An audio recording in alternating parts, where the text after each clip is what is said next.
blind approach from this point, and then back in front of the Ridges Hotel, our first car in the first ever top 5 shootout for the Dunlop Series to set the first 5 positions for race 1 this afternoon. And Ruben Goodall, the G-Technic Mustang, sets the time for the field to chase. It stops at 2:07.111. 2:07.111 for the number 5 Ford Mustang. Still work, buddy. Well done. Still it off. Wide variety of cars as well. He drove that Murray Coote car at the World Time Attack Challenge. He went across and dominated the Le Mans Challenge over there in a Mustang back in June. He's been in Indianapolis in the last couple of weeks. And now to the first sector. That's behind Ruben Goodall. No, she's good. It's 3 tenths up. not bad. It's a purple. It's a good start for McLeod as he rounds the top. Yeah, that list of tracks, Knox, that he has had a chance to drive at. Le Mans, Indianapolis, Spa, Barcelona, here at Bathurst. That's all within a pretty hefty 6 months of his life. I think that's obviously last month. Yeah, a lot of those were the last 3 weeks since he was at the bend.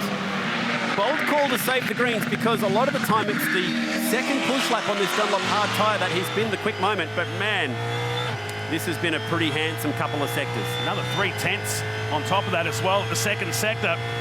So he can enjoy the ride down here at nearly 280 k's. He feeds at 6th gear underneath the Heno Trucks Bridge and down towards the chase.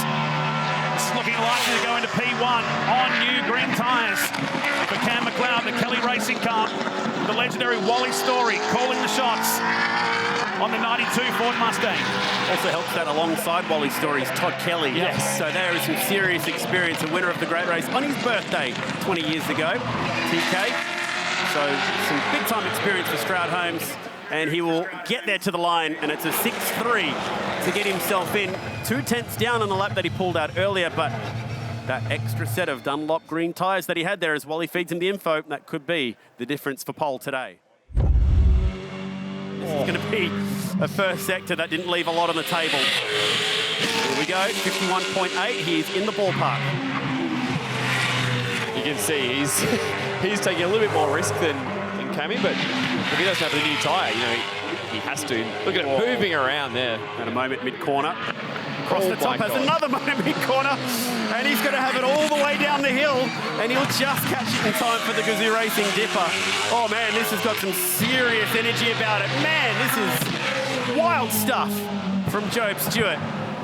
Is it going to be half a second up, or is this the sort of the wall at the exit of the elbow? And it was way up to the second sector, but how much has that killed the speed down the straight? He did not lift, boys. No, it's knocked it out. It's He's gone. out. He's gone. He had to lift eventually. He had to lift because the right rear is pointing away from the left rear. Man, we could not have sold that any better, that this is a guy that will not go back to the garage wondering. And now he's actually pressed up it. He's pressed on. He's got back on it. Just hang on a minute. This might happen to someone else. He's only 5k now down into the straight, so he's had a little lift, given the steering wheel a wobble. Oh, that was the commitment, not knowing what he had. Yeah, last corner, the toes are going to be out in the rear. Let's see if he gets it in. Fair play. He could still go P2 here. No way. There's no way that he gets to second. He does! He's only a 10th off. What on earth just happened? The fearless Job Stewart. One of the most exciting sectors we've seen all weekend. From the top of the mountain down to the elbow, hits the wall, kept the car pinned, and goes to second with that lap, the 2:06.4. Yeah, right. Do you say this category is competitive? It's tight. It's awfully tight. This has lived up to the hype. Grabs 4th down underneath the Century Batteries Bridge. The series leader. This is going to be very tight if it goes to 1 on Cam McLeod's time at 2:06.38. As he looks on the left-hand side, Gray goes to 1. It's a 2:06.24. 10th and a half quicker than Cam McLeod's time. Clinical lap from the series leader. Okay, front row, you just watch what you see how he goes. And now the final car in the top 5 shootout is underway. That time in original qualifying was blistering to be half a second. So you expect something pretty special here from the 6. The fish was this big, Matt, because we never saw the best of it. Remember that amazing first sector at the very end, and they said no risk, and he rolled off it, had that big slide across the top at Skyline. He was 51.1 to sector 1 on that lap. He was flying. Can he pull it out of the bag here again? He's gone deep at 2 there, early on the throttle, and the car balance looks really, really good. So he started the lap well, but Ray's first sector was very, very good. He said to us at Townsville on the Thursday, he said, oh, he's missed the apex slightly. He said, I need to get going. I need to actually produce some results. And then he went pole, win, win at Townsville. Those were the results he wanted. And he is up by 23 thousandths of a second. And he's absolutely on the limit across the grade.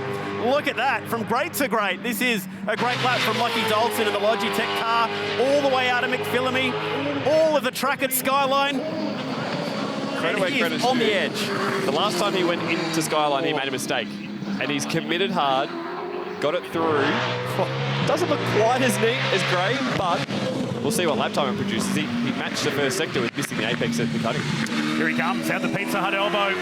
Again, still 2.5 tenths up at the second sector. He's got a breathing margin now down Conrod. So when you see that on your dash, how do you play the chase? Well, I honestly think he's had that kind of margin all day. So I assume he just drives it how he has been.